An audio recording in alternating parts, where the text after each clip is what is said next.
What's up, man? How's it going? This is the first Life 100 podcast, man. How cool is it that you're a part of number one? It's great. I think it's... Back in our drag racing days, Dodge guys couldn't be number one. Oh, yeah? Actually, Ford guys couldn't be number one, if you want to know the truth, Yeah. right? Barely remember a Ford winning. Right. But at least you're number one on the podcast. That's right. always a cool thing. For sure. Well, cool, man. Super happy. Well, I'm glad to have you on. This is the very first Life 100 podcast. This is a project that I've been wanting to do for a long time, man. I'm going to be honest with you. I was pushed by Ron, a mutual friend of ours, part of our group. And Ron pushed me and said, look, man, you got to share your knowledge. You got to create a podcast. And so here we are. And I've got all this equipment. I don't know how to work it. And so we may have some technical difficulties in this, but it is the first podcast. So it's okay. Awesome. All right. So anyway, man, Bob Millican. My first guest on the podcast. One and only. The one and only. That's right. There's not another, thank God. So, man, tell us a little bit about where you're from and get close to the mic. It's your friend, so make sure that we can hear you really good in there. But tell us where you're from, man. Tell us a little bit about your background. Let's don't get into business yet because there's a lot there. But tell everybody who Bob Millican is. Yeah, well, I mean, I'm originally from Wyoming, of all places, in the mountains of, by Jackson Hole, I guess you could say. I grew up there. Went to school there, started racing, dreaming of racing, I should say. I never really raced at that point. Didn't do like the best in school, so that led me to not play sports, which is this is kind of a weird thing, but after you get like eighth grade or whatever, they make you have good grades to be able to play sports. Yeah. Well, didn't really work out for me, so I got into motorsports. So I just go to the junkyards and start dragging shit out, and making shit happen. There was no internet or cell phones at this time, so I had books that I could find and follow, and pretty much just everything longhand. You know what I mean? Doesn't it make you feel old? Yeah, There was no internet. It's great. I feel like people have missed out part of their life because of that, though. It blows my mind. There was a time, I tell my kids this and they don't believe me, that there wasn't one of these. Yeah. And they can't fathom that there was no cell phones. Yeah. And I used to get a hold of my mom on her pager all the time. You know what I mean? dude, and there was a time there wasn't even that. It's crazy. People actually had to sit across from each other and talk and communicate. Yeah, exactly. Definitely a lost art. So anyway, we're both like OCD, ADHD, and all of the other things that come along with it. So we'll probably interrupt each other a lot. No, you're good. I mean, it's good we have that because I'll get off on a tangent and pretty soon no one knows what we're talking about. Fair enough. But it is number one. It is the first. Yep. We're allowed to make mistakes. That's good. All right, cool. All right, so. But yeah, so I did that. That's kind of what got me into this direction of I guess it eventually led into business, you know what I mean? Yeah. But then, building an auto repair shop when I was young, working for body shops, just kind of brought me to motorsports and met everyone through this. So it's kind of a weird long road, but took me to Ohio. It took me around the world really. When we used to race with you guys, I mean, coming from growing a town of 1,000 people to traveling the United States racing diesel pickups of all things, which I never thought in a million years. It's crazy. It's crazy. Yeah. So I did all that, just met a bunch of people and just started following this path, and then tried business before just with, certain ways, not knowing what the hell I was doing, you know what I mean? So learned a lot through all my mistakes, relationship mistakes, I've pretty much done everything the wrong way at least once in my life. So there's a lot to be said for that. I tell people all the time, don't hire me because all of the things I know how to do. It's more about the things I know how not to do again. Yeah, exactly. There's a lot to be said for that. Yeah, and I'm hard-headed enough. I'll do it 3 or 4 times sometimes. So yeah, sometimes that's true. That's true. I can attest to that because I work with you one-on-one, so I can. Yeah, exactly. So you're kind of catching the backside of it all, but luckily I've come a long ways where I can even seek your kind of help. Because there was a point in time that your kind of help wouldn't even have helped me. Yeah. You know what I'm saying? In life. But. Absolutely. And for those listening on the podcast later, if you just heard a vehicle crank up, that was my knuckleheaded future son-in-law that decided to crank a loud Ford Super Duty right outside the door here. So that's awesome. Anyway, he's going to get our sandwiches. He is going to get our food, so we'll give him a free pass this time. That's right. So, motorsports industry, grew up in the motorsports lifestyle, if you will. Worked for some other people, saw some opportunity, thought, hey, maybe starting my own business is a thing to do. And so, obviously I know your past. The folks watching this don't know all your past. And so Tell us about your first business experience. I know it didn't go quite as planned. So. Well, I mean, actually, the first one did go pretty good. I was younger. My mom was my business partner. I owned a glass business, so I did like windshields. I sold like residential glass and mirrors and things like that. Yeah. So we did that for a while, and of course, I was just frivolously spending her money, most of it. You know what I mean? Because she had just sold her newspaper business, so she had money to invest. So we did that together. Well, she ended up getting stage 4 breast cancer during all of this stuff, and ended up passing away. So that business kind of just went that way, which led into other things, too, at the same time. So. And how old were you at the time? I was probably 23. Okay. Something like that. Yeah. It's a massive life event at that point. Yeah, so that was a big deal to me, and my mom was my best friend at the time, you know what I mean? So that was a big change in life, which I needed, in hindsight, of course. But that led me to a whole nother path, I ended up in China, of all places. I went down to University of Wyoming to work down there with SAE guys. We developed some motorcycle carburetors to pass like emissions and things like that. So we had a dyno and stuff. That company ended up hiring me out of Kansas City. So we did travel around the world doing all kinds of fun stuff on these little dynos and stuff. Oh, yeah. So that kind of like gave me the next level of what I've always dreamed of, like an engine dyno and just crazy things like that. Yeah. So I was like, holy cow, this is actually possible, and people are actually paying me to do it. Yeah, that's awesome. So when that you can, led on when you can into- follow that kind of stuff, man. That's Yeah, awesome. so it was cool. I went to college and they paid me. That's pretty much how it worked. Can beat that. Yeah. It's great to get paid for something you love doing, right? Yeah. And once I figured that out, then that gets stagnant, too, after a long time of doing it. If you get 20 years in, you're still getting paid the same money. It's like, holy shit, I should be doing something different. Right, right. So was there a pivotal moment where you were like, you know what, I really need to get back to my roots and have my own business? Yeah. So then I was married at the time to Mason, my son's mom, and we just started just a little automotive diesel performance.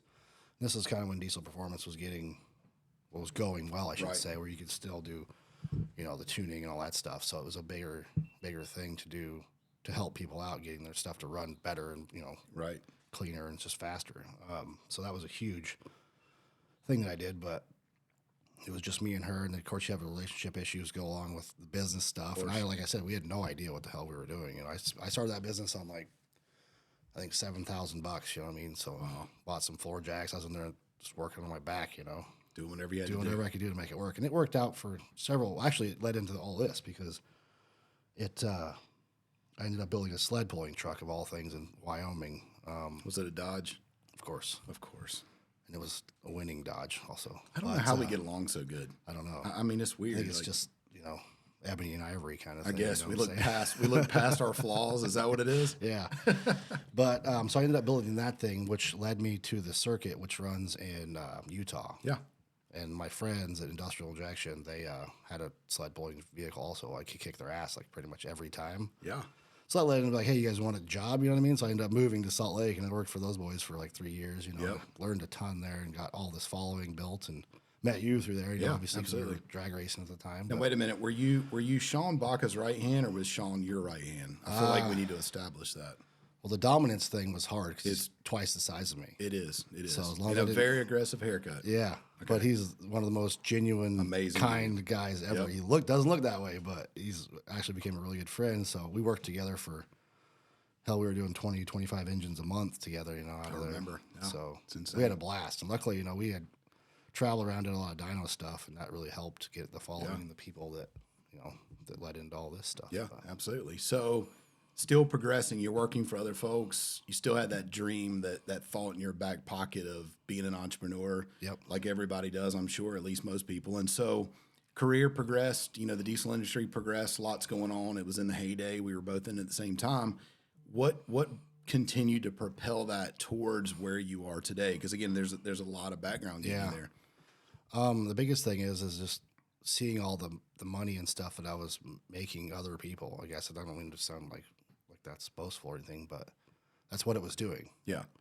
And I was getting older, you know what I'm saying? I'm getting older by the year, and I'm just like, well, eventually this has got to pay me. Right. Can't keep making just a regular salary, and it's not really fair to ask for more because it's just not the position that I'm in. Right. So you were basically, you made a great living, but you knew that was the cap. And I guess as a business owner, you thought, well, if I'm the business owner, I can kind of remove that cap and I'd be able to attain more wealth and be able to grow, you know.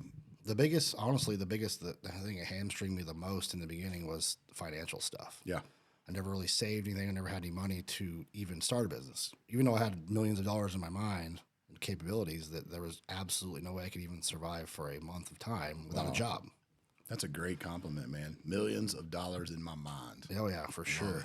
Love it. Yeah, and I've been that way. Like I said, I don't want to sound that way, but that's the way it's always been. Yeah. I just felt like I could never get it out. You know what I'm saying? And never had it out to produce it. That's badass. So always had the dream. Yep. Industrial left. Yeah, you left Salt Lake at some point. Yep. Where are we at next? Went to D&J Precision Machine. My buddy Drew, because I started racing against Levon and the boys. We started beating their ass. You know, I hope they hear this, but yes, they will definitely hear this. We'll make sure they do. So yeah, we ended up start racing against Levon when he was still driving before he's a washed up has-been that he is now. You know, but I love it. We're gonna sit around probably in Salt Lake if this comes out before then. And we're going to probably laugh about this episode. Yeah, so it's going to be good. It is. But yeah, so we started actually competing at that level, which was huge because it was just me and, you know, my buddy Jared Delecta, you know, and it was just a two-man team. We literally spent, I know one year we had 600 hours of overtime. The industrial boys were like, you guys, no more. That's insane. You know? That is insane. So we would literally work as long as we could on that truck, and then they'd give us a credit card, and out on the road we'd go, you know what I'm saying? So that led to meeting Levon and Drew, so I ended up going to work with Drew because I thought I wanted to be a machinist. I was like, this guy's building the coolest billet pieces. And once again, I thought in my mind, I was like, oh, I can build all kinds of cool shit. Well, that turns out to be a lot harder than it looks. Yeah, absolutely. It's definitely a trade of its own that takes a lifetime, you know? Yeah, absolutely. So all along this path, you know, from the very beginning, owning a business with your mom and just all throughout this process, would you say that there were some key concepts that you learned along the way to prepare you to be a business owner? Like, was there some things that stood out to you in your mind that have helped you to be successful now?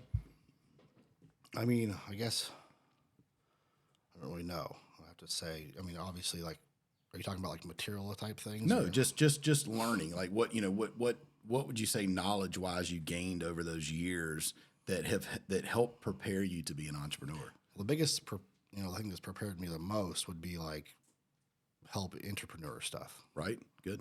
So I literally got paid to learn business, as far as in my mind. Right. I got paid to learn my whole trade. I got paid my education in business was paid by somebody else. That's awesome. Yeah. So the education along the way, you picked up as much as you could. And I've always been like, it wouldn't take long. I'd be at the top of whatever management position, whatever it would be, because I had the initiative to do it, and I was literally helping the people promote what we were promoting at the time. So that allowed me a position to where I could practice my business stuff, which some of it worked, some of it didn't. You know what I'm saying? Yeah. So you learned the good, the bad, what works, what doesn't work, the all people along skills, the way. And the sales skills. My biggest thing, my mom was a salesperson, so I learned the art of selling and talking to somebody and being able to communicate on a level, that's propelled me in business even today. So you not only did the work, you learned the business as an entrepreneur, you learned how to sell from your mom, and you just kind of perfected those skills over the years working for other people. So Salt Lake, Ohio, couple of stops along the way, and then you end up in Arizona. Yeah, my daughter lived in Arizona for 10 years before I moved down there. So I was going down there every spring break or whatever for holidays to see her, you know what I mean? Of course, I loved the weather in the desert. There was just an energy out there that I didn't find anywhere else, you know what I'm saying? So For sure. Fell in love with that area. Still didn't know how I was ever going to survive. COVID hit at the exact same time. So when I was trying to get out of the D&J situation, there was no money to be had in the United States as far as everyone was closed down. So I was stuck. So I ended up stuck there. They wouldn't even let us go to work. Oh my gosh. That's crazy. So it was wild times, you know what I mean? So then I realized at that point, I don't know, we were drinking 30 packs of beer and barbecuing every day, Yeah, that's productive. Yeah, but what else were we going to do? The world shut down, you know what I'm saying? True. So then I realized not long into that process, I was like, holy shit, I got to do something different. Okay. And I was fat and overweight and 212 pounds, and, I was like, something's got to change. Hey, look, man, if you got to be careful. Like, I'm a fat guy, right? I was 309 pounds. But I'd love to be 212, and now you just called it fat. Yeah, so now I can't ever be 212. So if you you know, I wasn't a good 212. okay, that's fair enough. If you could clarify it next time, because for us fat guys that would love to be 212, you know, I don't want you to shoot my dreams. Well, I'm still trying to get back to 200, so I mean, we're still little guy, right? Yeah, little. All right, so I moved out of weight or overweight. Yeah, and I out was of like, shape. something's got to change. The world's fucked. You know what I'm saying? Like, it's got to be something's got to break. You know, so then I started personal development, following Andy Frisella, and I literally felt like I had to work into it. So instead of like just ripping off on 75 hard the day I got the book, it took me 6 months to be in a position where I could even attempt to do it. So let me that's a good stopping point for a second. So let me ask you about that. All right. You got to bear with me because I'm a new podcast guy. So interviewing skills maybe are not on point, right? Yeah. We're gonna sort this out though. Since you're my first, I'm glad you're glad to be my first, right? Yeah. But when it comes to you working your way into 75 hard, right? So I believe in life there's reasons and excuses, right? You know this because you're on my calls every week, and I believe a lot of people mistake those two. I think there's reasons why you don't do anything or people don't do things, and I think a lot of people just make excuses. So I'm interested in what you just said. I didn't think I was ready or worthy or whatever it was. And so it took me 6 months. So what was your thought process really behind that? My biggest thing behind that was I had no idea how to work out. Got it. So I learned to work out by going to the gym and getting on the treadmill or the elliptical and watching what everyone else is doing. Interesting. So I didn't want to look like an idiot. The last thing I want to do is look like an idiot. So I went out there. I went every day for a long time, months, you know what I mean, learning like, okay, what's this guy doing? You know, I'd watch what he does. Yeah. And kind of just see how to work out, you know what I'm saying, without, you know, I'm not a real big YouTube or video kind of guy, so I have to like see people do things, you know. So I just learned that. So it was basically, you know, you just didn't know what to do, and you didn't want to not fit in. Yeah. You didn't want to be that guy. And I didn't want to like post something up and then just have it to fail. Got it. Immediately after, because then the second time around it's probably not going to work, you know what I'm saying? So yeah. And the world wasn't really watching at the time either, you know what I'm saying? It was just me in the background. I just posted some racing stuff, but nothing about me ever. You know what I'm saying? So then I was like, when am I going to like release this to the public that I'm going to do this, you know? Makes sense. So you started figuring it out, started working out, started progressing. You mentioned 75 hard. So from that point, again, still marching towards where you are today. Some bumps along the road. You mentioned COVID. You mentioned, so I guess 75 hard was a turning point for you. Yeah, it definitely changed everything because it allowed me to learn about myself and what my capability was, and also educate myself in business because of all the podcasts, you know. Yeah. Like literally, the information is all out there. And then you find a whole new realm of people that you follow, and you just kind of follow them, and pretty soon, you know, it starts to make sense. Then it becomes fluent, you know, where you can actually speak the language. Yeah. And do the things. So that was a big thing, you know. Then I just moved to Arizona at the time, and of course the weather made the outdoor stuff. I was like, I feel like I'm cheating, you know what I mean? Because everyone else is in the snow, and I'm out here trucking around the mountains with no clothes on. In the 80s, yeah. So there's that aspect of it, but that's literally what gave me the next level of, you know, being an entrepreneur, actually doing it for real, like permanently. So I guess that's discipline. You tie it down to discipline. Yeah, it's consistency is the biggest. Just discipline and consistency is the only thing, you know, that matters the most. Yeah, absolutely. I think there's a lot to be said for that. So yeah. Things started to turn. You built some habits, good habits, lost some weight, got in some shape, shape, whatever it was. The biggest thing is like what Andy says on, you know, he talks about the mental side of things. The outside is just a reflection. Right. So if you work on the mental side of it and do all that stuff, then it everything appears. else follows. Yeah, absolutely. That's awesome. That's the biggest truth that I've got out of that for sure. Yeah, that's good. Next step. So what happened after that? So I moved to Arizona and helped some friends out at Tier 1 Transmissions get their business kind of going and off the ground, using some of my following and some of my connections and stuff to kind of propel and help those guys get going. So we did some of that, worked there for, I believe, I want to say 2 years. But then once again, you know, I was just at the top of where I was at, and, you know, couldn't really draw any more money from somebody else's business. You know, it's just not fair. It's not, doesn't make sense. The break already? Lost the camera. Is it on the screen? No. Well, we did a great job, man. Yeah, it's great. We were 30 minutes in and it died. That's all right. We can start over. You can try, yeah. Or you could turn it off, turn it back on. Yeah, we tried plugging it in and unplugging it. Is this time out, you think? We were right at 30 minutes. Hit OK on there on the screen. Oh, there we go. That's good. Could have some glitches. It wouldn't be right. It's still recording. Perfect. So we can edit that out. Yeah, absolutely. All right. So let's But yeah, getting the other business going, and I just realized that I saw how much money everyone else was making, and I was still that guy. You know, so I'm still using my hands. Like literally, look at my hands. Like look at all the things that I've done.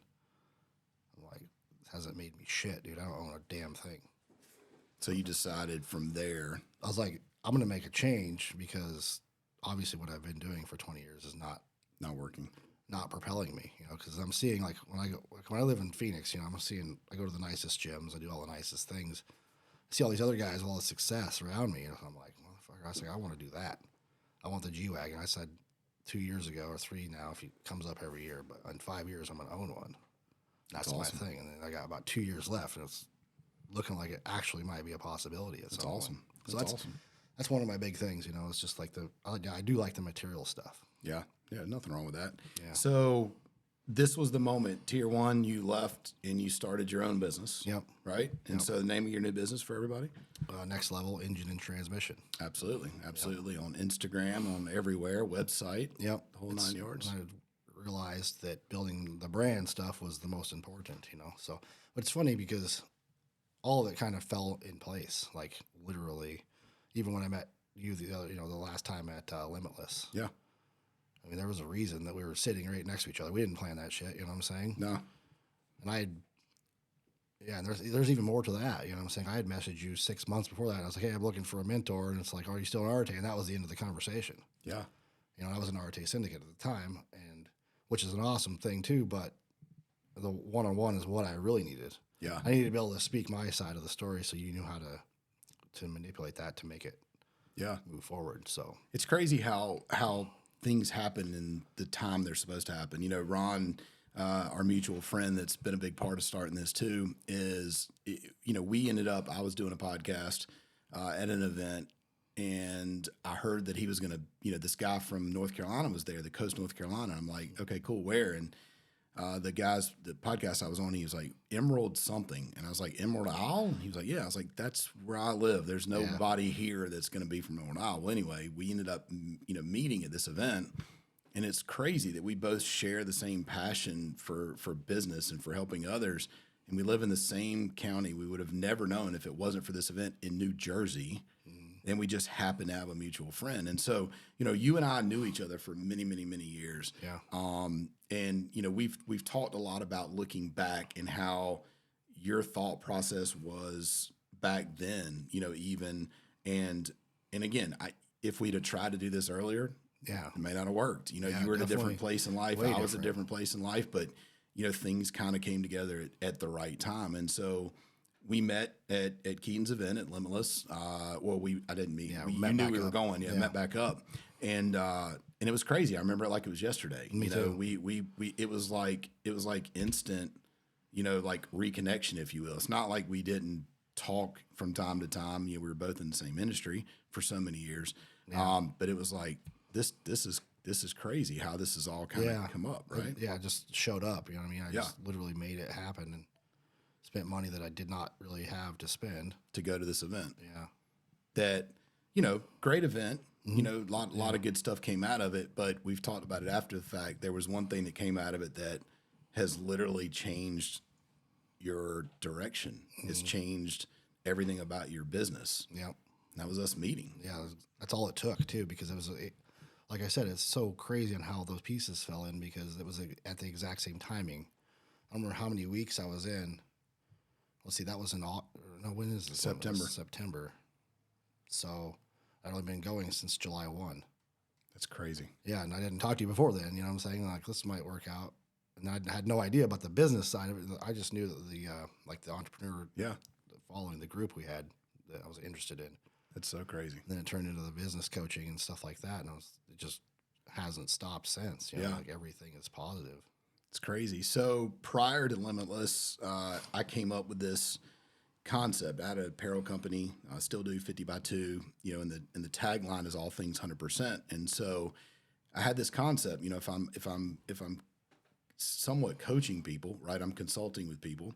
Why not start a community and try to help others and try to help more? And so had this kind of concept in my mind, had been thinking about it and talking about it, you know, kind of putting it all together. And the pieces were in the very early stages just before Limitless, like literally probably 30 days prior to that, things were just starting to come together. And I wasn't even sharing a whole lot about what I was going to do. I was really pretty tight-lipped about it. And so when we, you know, I think when we got together, there was never, I don't think there was any thought process behind, hey, I'm going to reach out to Bob and see if I can coach him. And you never, it was none of that. I literally just went and joined the group. Right. Without even texting or saying or shit. You know what I mean? It's so crazy. Yeah, it was wild. Yeah. I remember exactly where I was at. It was crazy. But So you were in Vegas. yeah, I was in Vegas winning a bunch of money on the slot machine. There we go. All right, I made an extra 100. I'm going to put it into this group. So you were the first or second member of the group. So when we were in Salt Lake, I told you about the project that I was starting, and you were a member of Arte. And I mean, I respect Andy and Ed. I look up to them. It's a phenomenal group, and I love those guys to death. I mean, I've been listening to them for so many years. Yep. And you know, I'm not the guy.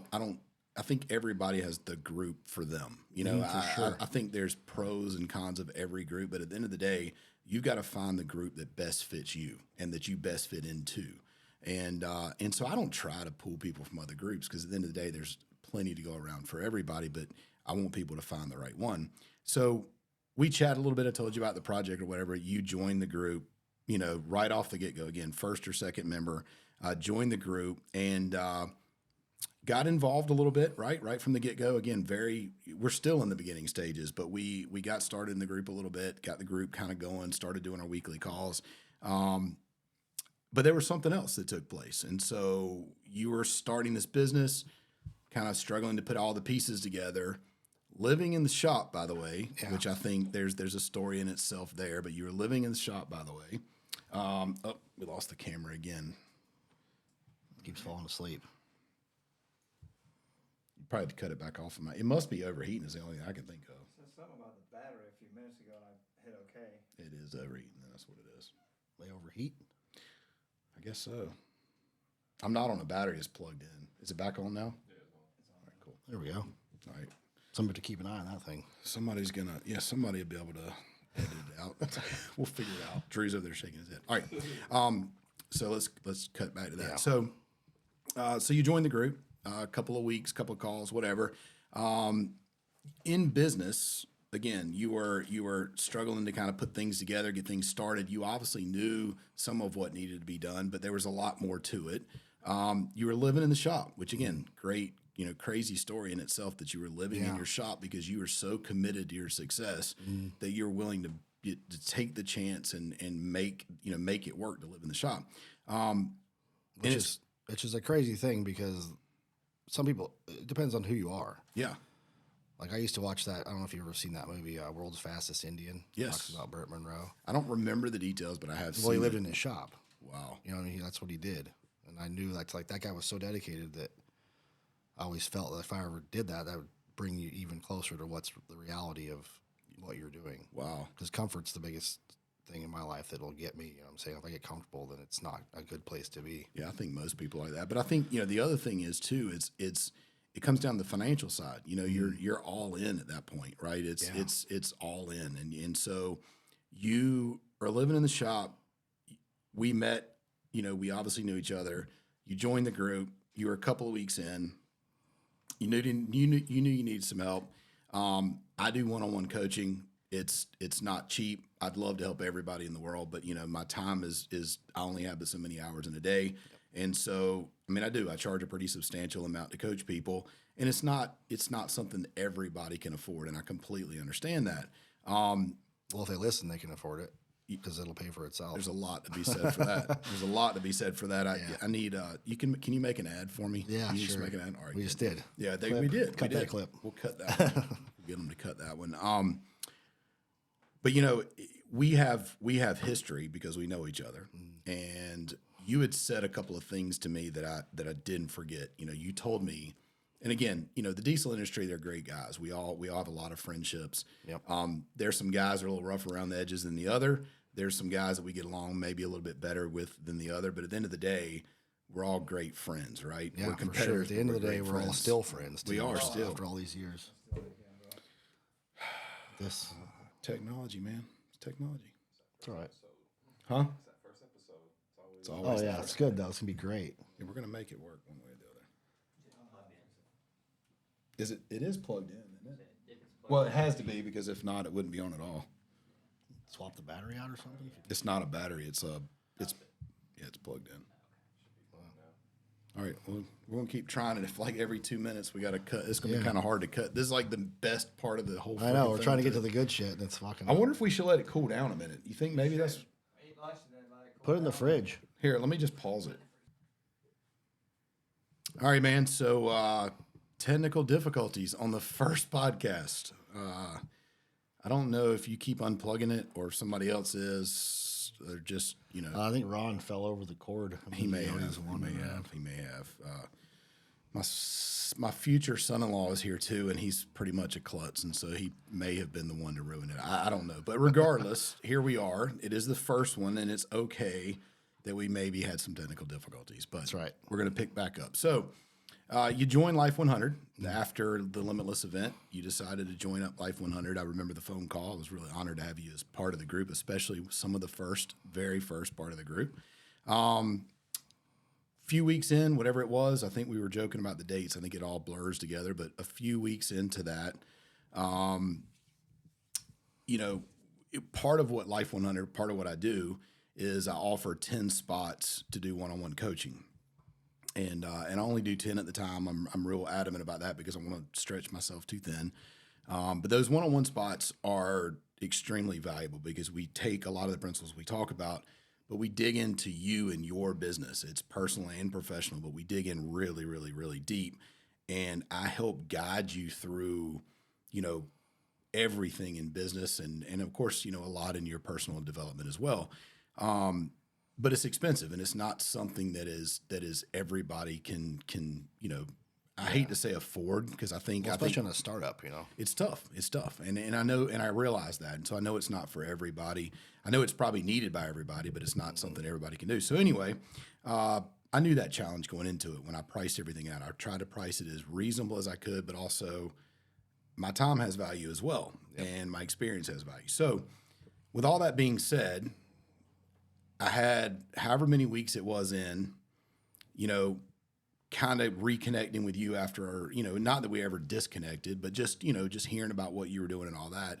I remember I thought to myself, man, I would love to coach Bob, but here's this guy living in his shop. Yeah. He obviously does not have the money to pay me. And so, that was tough because I wanted to help. So Ron and I believe talked and I said, what if I give this guy 6 months of coaching? Like, what do you think that would, what do you think? And Ron was like all for it. So we talked about it.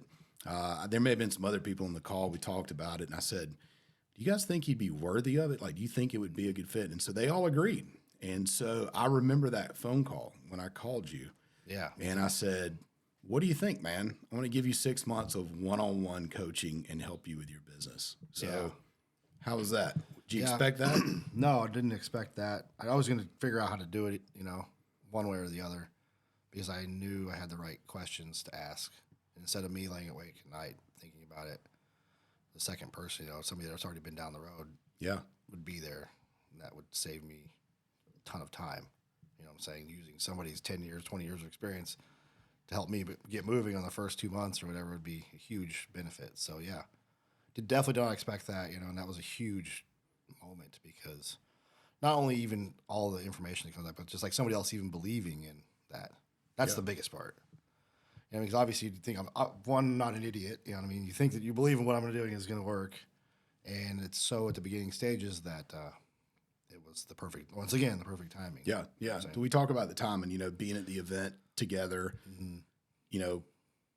Just how everything just aligned, like everything aligned perfect, and I had the availability to be able to work with you. So, it's crazy because when this podcast gets released, whenever it is, we're going to look back on this one day, and I'm sitting here thinking of everything that brought us to that point, right? And there's so many gaps we're not even talking about here. Oh yeah, we could spend hours. Yeah, getting to the point.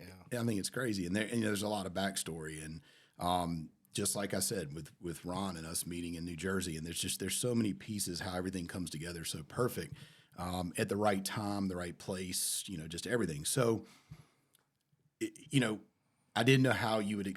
I mean, I feel like giving somebody something for free, it's like either they take advantage of it or take offense to it. They take offense to it. And I wasn't really sure because I know you, right? I know you and I've known you for a long time. And I didn't want to come off as being like, hey, you need my help, but you can't afford me. So here, I'm going to give you a handout, right? Yeah, and so, again, everybody takes it different. So what did you see that as? When I said to you, hey, man, I'm going to give you 6 months, one-on-one. I just saw it as like an accountability thing. Like now somebody else is watching. Wow. It's not just me, what I'm saying? Like somebody else knows the intricate workings of what I'm doing. Yeah, absolutely. So I don't want to fuck that up, what I'm saying? Like, can't look like an idiot. This guy's wanting to help me, but I can't let that down either, what I'm saying? Like, that's important. And so you knew every week we were going to have a phone call. Yeah, I knew we had to report back, what I mean? And it's all written down. I mean, every week we got a phone call. Every week you have homework. Yeah. Every week there's that accountability of the things that I'm expecting you to do. Yeah, and there's it's just the basic, simple tasks. What I mean? That it's not overwhelming. It's not like it's just checking the boxes and making it happen. Yeah, right. So we started, and the first is always the difficult part with any client. So we start with like kind of a hodgepodge, if you will, of different things. And so we start with a little bit on the professional side, a little bit on the personal side, and it all in the beginning probably doesn't make a lot of sense because it's like, why are we bouncing around all around, why is he asking me strengths and weaknesses? Why is he asking me this? Yep. He's asking me for paperwork that, or financials that you didn't have. Yeah, not even the book stuff to do it. Not even the platforms to do it, right? Yeah, exactly. And so that had to be a little bit uncomfortable in the beginning, right? I mean, we have history. We know each other. Mm-hmm. We've known each other for a long time. And so, friendship, right? Mm-hmm. And so now all of a sudden it's like you're standing before me with everything exposed. Yeah. Well, the cool part about it was it starts at zero. It's really easy to be, here's my zero. You know what I'm saying? Like, this is where we're starting. So it's not like I went 5 years into this and now I have nothing to show for it. Sure. They always talk about people being successful on, social media, but failure at life. That's my biggest fear. Like, what do your kids say about you? They're the ones that see you. So that was my thing. Is like, we're at zero. Right now is the time to do it all correctly. And it's not embarrassing whatsoever because you knew where I was at. You know what I'm saying? Yeah. It's a brand new company. So we got started, and the task, again, the hodgepodge of different things. Did you question kind of why is he asking me all this and like what's the reason for this? Like, was there a moment that, were you like right from the beginning, like, it doesn't matter, I don't care, I'm just going to do it? Or was it like in the back of your mind going, why is he asking me this? This doesn't really seem to apply. Like, was there a moment that it kind of started to click for you? Well, yes and no. The biggest thing is probably no, because in the fitness world, getting in shape, you do all these weird little things. You have no idea why you're doing it. Like, why am I laying on my back doing these hip thrusts? Like, what the hell am I doing? Why do I look like an idiot? So learning all of that stuff, the 75 hard journey of like, why do I have to read these 10 damn pages every day? Why do I have to do this? So I spent a year before doing all these weird things that I got to see like what it produced. So then knowing you and trusting you and understanding, luckily we had a friendship. So it's not like you were just like somebody I didn't know, because it'd be totally different at that point. Right. And so, yeah, I was just like, I know if I do these steps, that I know Rolling's not going to let me down. You know what I'm saying? I won't fail. You know what I'm saying? If I just keep checking the boxes and producing this stuff. But the biggest part about it was like even developing the stuff to produce, like we were talking earlier. It's just like getting all the bookwork set up to where I can even give it to you. Yeah, yeah. So we got started. We put some systems in place, some things that were missing. We kind of got like a baseline or a foundation, if you will, of how the business should work and kind of getting everything together. The personal growth during that is a big part of it. So there were some exercises that we worked on. Obviously, you're a real disciplined guy. So when I work with a client, typically about 70 or 80% of what I tell them to do, they actually listen to and they actually do it. There's always a little bit of wiggle room there for whatever reason.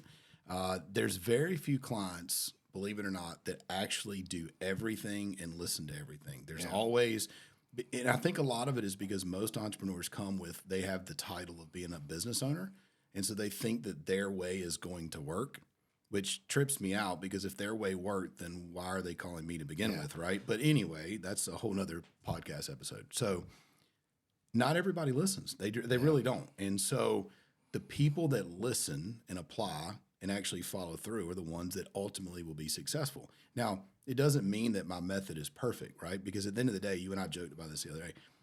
My method's no different than anybody else's. I mean, business is really simple, right? Money in, money out. It's not really a complex thing. Every business has a little bit of a different heartbeat, so to speak, and a little different personality, but business is business. And so you have to sort through what makes up that individual and what makes up that individual business. And then you just start to correct and fix things. And so you did everything. I mean, honestly, there's very few clients that I have and have had in the past that literally are all in, like that do everything. Now, it's not life 99. It's not life 80%. It's life 100. And so to me, looking back at it, you know, I see, and we'll talk about your success in a minute, but I see how that made such a big difference because you literally followed exactly the roadmap that was laid out before you. And we talked about it every week. So looking back at those early days, I say early days, 5-6 months ago, wasn't that long ago. 5 months ago. You're sitting there living in your shop. You don't really have any systems. You've got a great concept. You've got a brand that you're trying to build, but we didn't even have a logo settled on at that point. And so, you know, you had a website. I mean, you did have some things in place, but it was, you know, it was just kind of Patchy. It was just there, some things. So we started dialing it in. So tell me, maybe think back to when things were starting to click. Now, I remember there were some months at the end of last year that we started to get some traction, not like this year, but definitely some months towards the end of the year. Tell us a little bit about like maybe what clicked for you when, hey, this formula looks like it's going to make sense here. When everything, you know, when I would call you and be like, yo, this is what's happening, you know, like I'm about out of money, you know, again, like just do this, and then, you know, and it just keeps working. You know, I'm glad you brought that up because I literally completely forgot about that component. So there was a couple of phone calls like that. Yeah. And you literally said, well, it was over. Unfortunately, we started all this over the holidays. We did, which was the worst time ever, right? But there was a couple of phone calls where you said, man, I don't have any money. Yeah. Like, what am I supposed to do? Yeah, exactly. And you were panicking in your way of panicking. Yeah, I was just like kind of wondering if the phone was going to ring again. And like, hey, how long is this going to last? 'Cause it was 2 weeks before anything happened. And so what did we do? What was our answer? We just went back to the basics of making sure that we were creating content, you know, and getting it out to people to see. Right. And to tell people what we were doing, you know, and just keep pushing that idea that of the brand and stuff. So you knew content was key. You knew that was part of it. Now you were inconsistent in your content to begin with, and so one of the exercises we worked on was I pushed you really, really hard to get out of your comfort zone and spend a lot of time dropping content, a lot of time. And of course, you were living in your shop, so it's not like you had a whole lot to do anyway, right? In the evenings. And so you dug in and you literally followed the plan, and you were dropping content left and right. So when we had those phone calls of, hey man, I don't have any money, we got a little bit creative. We went back to the basics, right? And we continued our post volume, and we got creative with some sales, right? Yep. And so tell us when that started to click. Yeah, once that picked back up again after that, you know, the Christmas time was pretty much when, you know, no one's buying high-end type transmission stuff at that point, you know, that's very rare. But the end of the year, all that stuff. But once it started to come back around, you start to see the analytics on the content we were creating, and then realizing that content doesn't necessarily have to be live content as far as like what's happening today. It could be the old pictures, could be just what we're doing. Just being consistent. So just getting the consistency up there and seeing the analytics and and seeing what people are responding to. Yeah, absolutely. And now it's gotten to the point to where everyone else is sharing their parts of it. Customers, and like sharing my content and just appreciating like what we're doing. You know what I'm saying? So it's came from building a logo to actually having legit people, customers that are happy with our stuff and making content for me. Doing the work for you. Exactly. Absolutely. So that's kind of where it's transformed into. Now it's just like making sure that we're consistent. So was there ever a moment when the money was tight or even not there? Was there ever a moment that you thought, maybe this isn't going to work. Maybe I don't know maybe we don't have the right pieces, or maybe this formula doesn't work. Was there ever a time that you were like doubtful? I mean, let's just be honest. I don't know if it was doubtful, maybe like afraid. Okay. And so I what was did never you doubtful because I don't have a second option. There is no, you can live under a bridge. No one's coming Do to they have save bridges me. in Arizona? I guess they do. There's all kinds of people live under them. It's like a whole community. But Okay, cool. So it was necessity. yeah, I mean, it's really, like you said, it was all in. There's no backup plan. Okay. So fear. I remember one phone call in specific where I really felt like you were almost about to give up. Like you really, Yeah. I know you wouldn't give up because I know you personally. There's but definitely emotions that comes more often than not, very. And so we calmed you down a little bit and got back to the basics, right? Yep. I don't think you would have given up. No. I don't. I think I know you too well. Do you think there was a benefit to knowing that I'm holding you accountable? Obviously, you didn't want to let me down. You didn't want to let yourself down. But I don't think I freaked out on that phone call like you did. No, for sure. And I was like, this guy's way more calm than I think he should be. But all right, I guess we're going to do that then because I don't have another choice. So. Right. Nobody else I'm going to call. So, yeah, I was just like, well, I guess we're going to do this. Okay. So 2 weeks, very few phone calls, not much going on. Then what happened? And then, like I said, once all that content came back through, then it got to, of course, it swings the other way at that point. You know what I mean? You go from doing nothing. And if you don't have a whole lot of capital or I don't have any, like the business is zero debt, you know what I mean? So there's like not a lot of working capital. There's not $100,000 just to play with or survive on.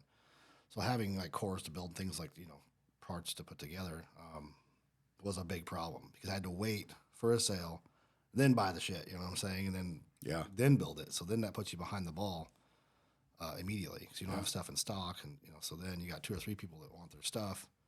I'm working on all 2 or 3 at the same time at a one-man shop, so that was a dynamic that luckily my buddy Randy Reyes stepped in and helped me out on the parts side of things. Like, hey, here, I'll help you do this. Yeah. Give you X. Funded a little bit. Exactly. To help. Yeah. Stop. Because I would like call him like, yo, I need this like tomorrow. You know what I'm saying?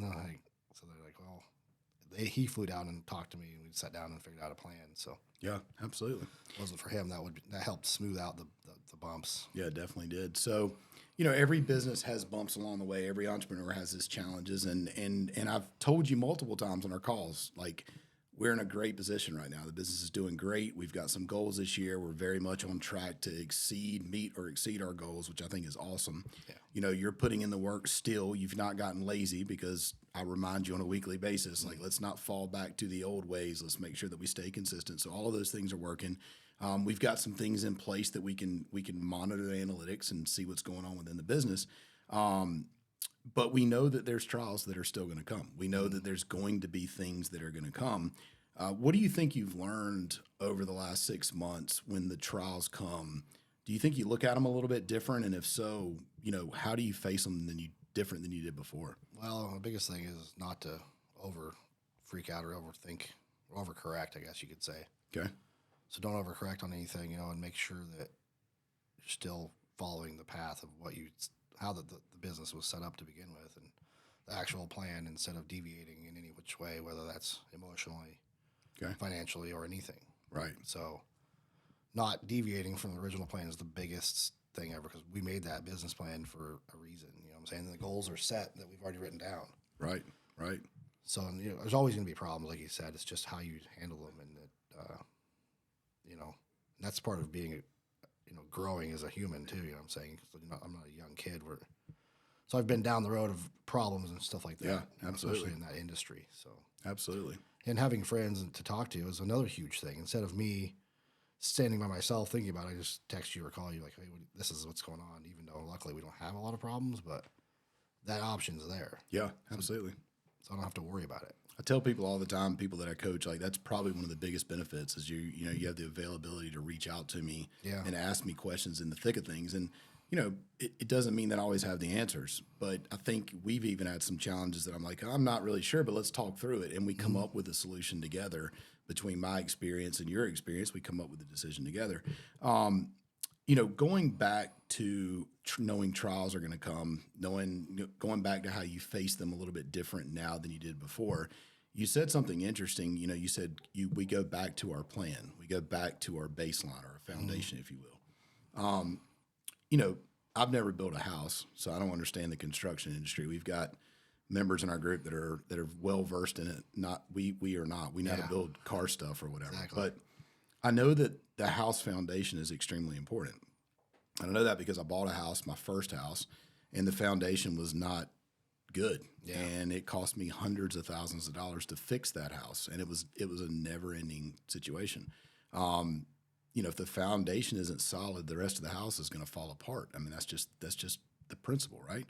In business is the same way. If you don't have a foundation, if you don't have something solid to build off of and to go back to, then that's where entrepreneurs usually lose their way. And so for you, you've worked for other people, you've owned other businesses as well. What do you think the value was that when we started our journey together, if you will, we built a really solid foundation? Looking back at it, do you think that's something that's helped you?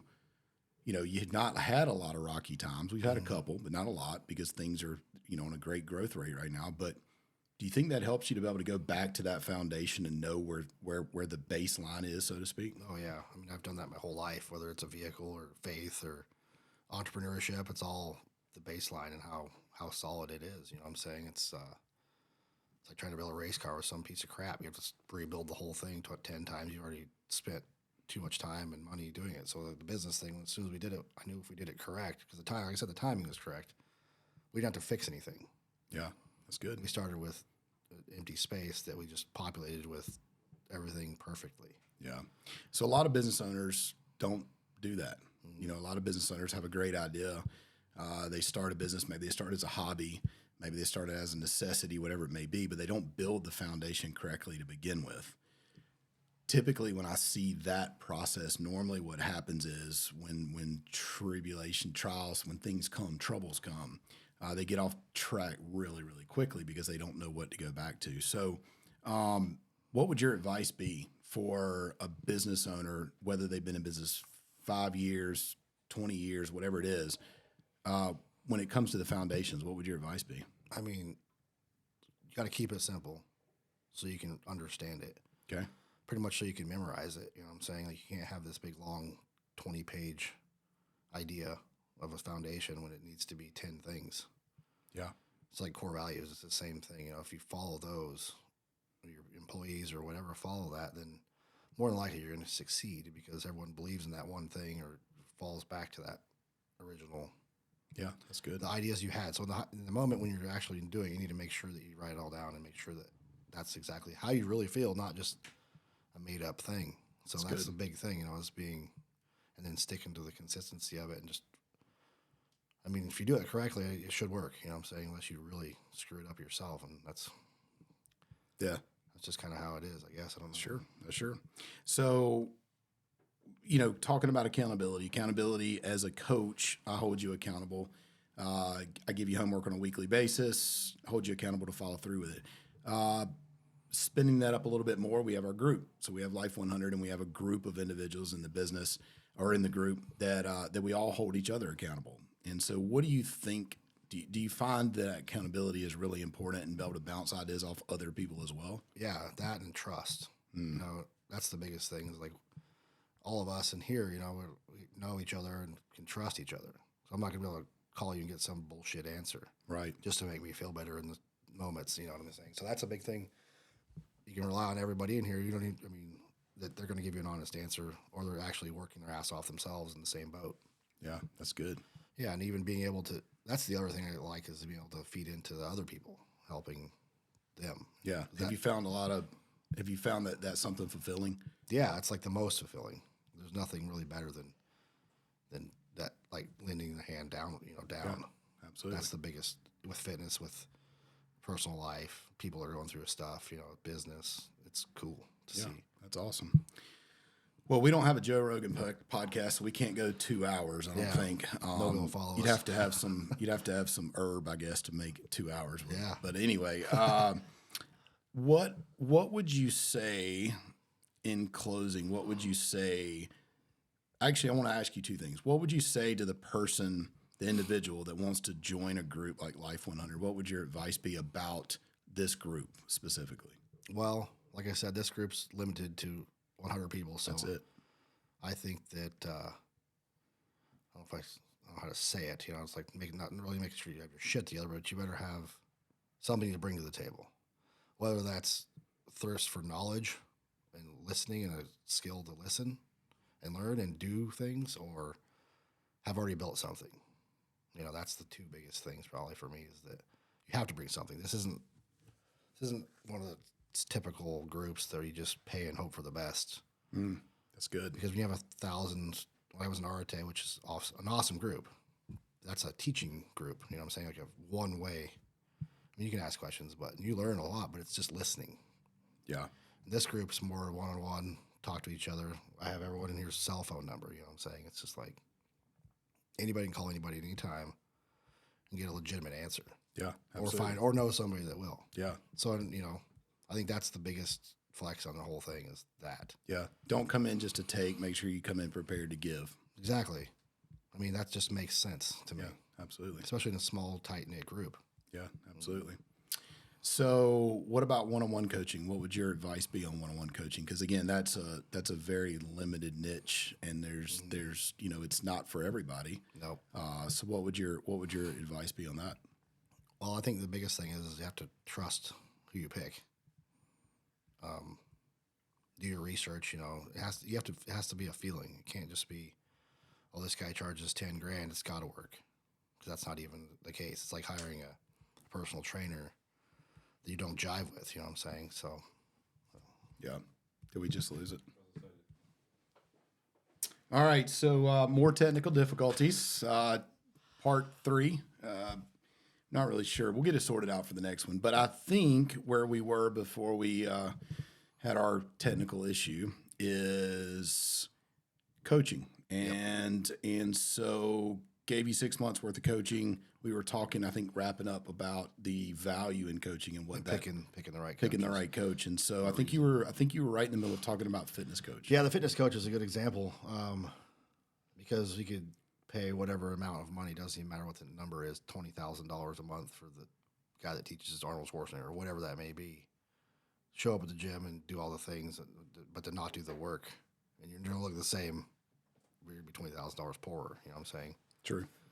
So picking the right guy, is super important. First off, does he have what you want? Does what, in fitness or whatever, does he look like, you have a 300-pound fat guy teaching how to eat right and be fit. It's just not going to work out for you. So Yeah. the business world is the same. That's how I look at it anyways. Like, does he have the cool shit that I want? You know what I mean? Does he have a nice house, cool shit, builds several businesses.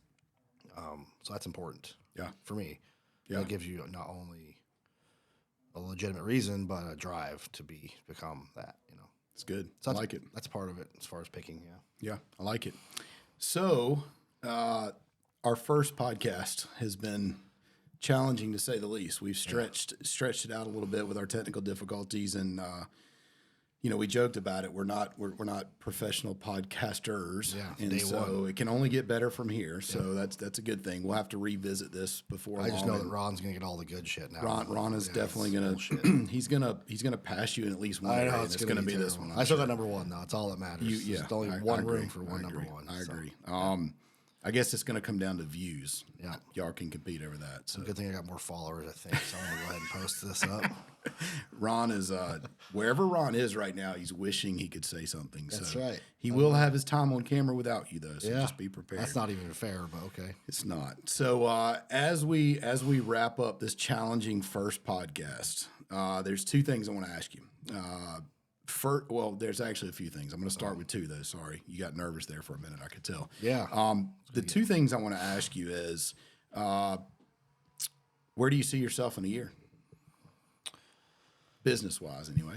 Yeah. I mean, I think just keep doing the line is still progressing upward, and I won't change anything until that plateaus. Okay. So whether that's 1 year or whatever that may be, I'm going to keep doing the X, Y, and Z. Okay. Give me one item that you're going to claim in the next year. I want to hear one item. I don't care if it's something you want to attain, something you want to purchase, but I want it on record on our podcast, one thing in the next year that you want to accomplish. probably get my G-Wagon in the next year. All right, G-Wagon in the next year. All right, it's forever going to be out there on the interweb. So that's right. All right, that's I'll be driving around. Fair enough. All right, closing remarks. Life 100, our group that we're building. What would you tell people is the biggest advantage and the reason why they should apply to be a part of Life 100? I mean, I think that just this community is a different breed of people. So not only do we all have input on who's in it, if somebody's causing a problem, whatever, you'd be immediately gone because whatever's not getting along with whoever. Okay. So that's a super important, I think, factor of it all because we all kind of get a choice who's in and who's out. Okay. Is it worth being on the waiting list? Yeah. I mean, I think that, an application process to vet the people that are coming in to make sure that they can help you and me or whatever that may be in some way, whether that's teaching and learning or helping somebody, that's a huge thing too. It's not, you have to bring any knowledge, but if your willingness to learn to get to the next level, then that's bigger or same as, bringing something in the other direction also. So it's huge. I think that's the biggest thing, and it's limited, and that everyone knows everybody's name. Okay, I like it. I think that's I think that was a song, wasn't it? Everybody knows it. Oh, Cheers. It was Cheers. Cheers. That's right. Yeah, that was back when TVs were black and white, though, I think. Yeah. Which we remember. Yeah. But anyway, so one-on-one coaching. What would your closing remarks be, and what would your recommendation be about coaching? Tell them what your thoughts are on coaching. I think just the accountability thing is just a huge. The trust and accountability is the biggest thing. I mean, I think that you're crazy not to bounce an idea off somebody because no one knows everything. They don't give a shit who you are. So having the ability to be able to reach out to your coach, good or bad, right? You know what I'm saying? Like even good ideas and big moves. There's always been the thing of sleeping on something, which is a huge one. But I think being able to say, hey, what do you think about this? Yeah, absolutely. That's a huge, huge gain, especially somebody that's already been down some roads, and especially as a group of people to pull from. Yeah, absolutely. The network. Yeah. Mm-hmm. So, obviously you were the first scholarship. I just came up with that, by the way. That's good. Scholarship. Like you were the first scholarship. Do you see value in one-on-one coaching? Do you think there's a value for that? Oh yeah, 100%. Okay. Did you use 100% was that just by chance or? Yeah, no, that's legit. Okay, cool. It really is. I mean, that's the most important. I think that the one-on-one thing is huge because it's like reading a book and learning something. You just learned 30 years of somebody's life in 4 hours, you know what I'm saying? That's good. So I think that using a coach, whatever you want to label it as mentor, whatever that life coach, business, is super important, Okay. Mentally, physically, just helps you, and especially accountability. Like I'll be a week or whatever, a few days, and you'll text me, hey, what's going on over there? You know what I'm saying? Like, oh, just dying over here. Everything's fine though, you know what I'm saying? But everything's burning. Yeah, everything's on fire. I'm still running around. So it's good to have somebody at least to check in on you. You know what I mean? Yeah, that's good. And the one-on-ones is huge because you can only learn so much from 1,000 people that are one way. Yeah, that's true. That's true. It's good. So big things ahead. Your business is growing, scaling, doing amazing things. You personally are growing, scaling, doing amazing things. It's been a crazy ride over 6 months. I can't imagine where the next 6 months take us. Closing remarks, man. First podcast, you're going to have to come back and tell the story maybe 6 months from now where things progressed. But closing remarks, what have you got to say that you want to share with people? And again, make sure that you share your brand so folks can follow that. But what do you want to share? I mean, just the biggest thing is just if you, they always say that the best time to start is yesterday, but the second best is today. So if you do have an idea, you have business goals, today's the day. Like honestly. Absolutely. So whatever that takes, like get off your fucking couch and go do it. I like it. It's good.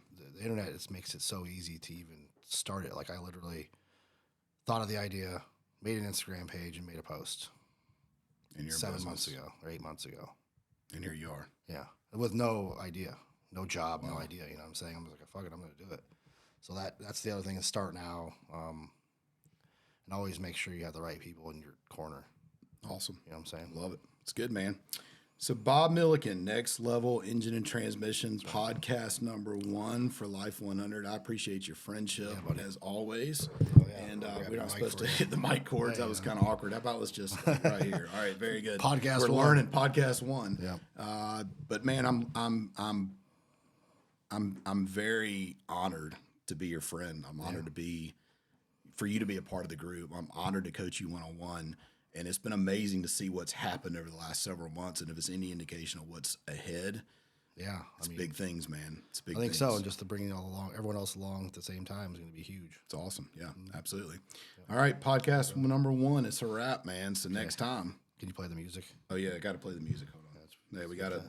It's Intro video. we have to. Well, we can't. We don't have the intro music, but we got to play or the video. There we go. There we go, All man. right, We got the music. All right, we're good, man. That's a wrap. See you.